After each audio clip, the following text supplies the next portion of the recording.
I think in hair restoration there are so many different components. It's such a complex procedure. There is components of psychiatry, components of surgery, components of non-medical fields such as artistry that come into play. Everything must align and must be congruent with A, what our patients want from the procedure, which is highly, highly critical.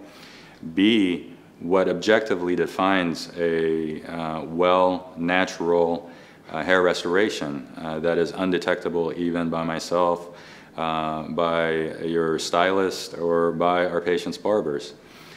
The various components of, without going so much into detail, of what delineates a great hair restoration from one that's really good are attention to detail.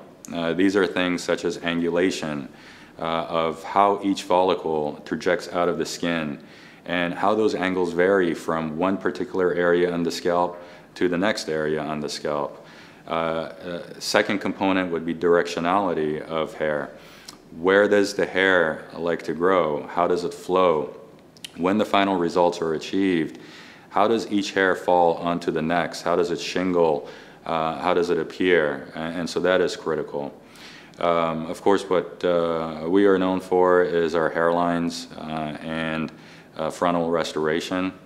And a proper hairline in someone who needs it for a frontal restoration is critical and very complex. And the various attributes of a proper hairline are things such as facial framing, taking into account that no two faces are different, that facial dimensions in one person may be conducive to a more aggressive hairline, whereas in the next person you may want to have the hairline a bit higher up to open their facial features, to complement their facial features.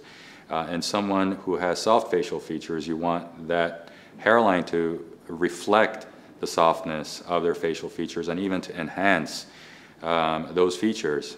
So coming to Alvi Armani, the most important thing to me was obviously I wanted to be undetectable. I didn't want anybody to know that I went and got hair transplant surgery. That, I really wanted a lot of density and I wanted my hairline to be reinforced and look really, really natural. I'll tell you, as far as the density is concerned, nobody can touch what these guys do as far as density is concerned. Hairline, completely natural, and obviously nobody knew. Nobody knew. I don't even know. I look in the mirror and I can't tell at all, and that's, again, we're our worst critic. And for me to be able to look in the mirror up close and actually stare at the hairline, you know, and not be able to tell, it's something that's pretty important to me, and I'm sure it's important to a lot of people out there.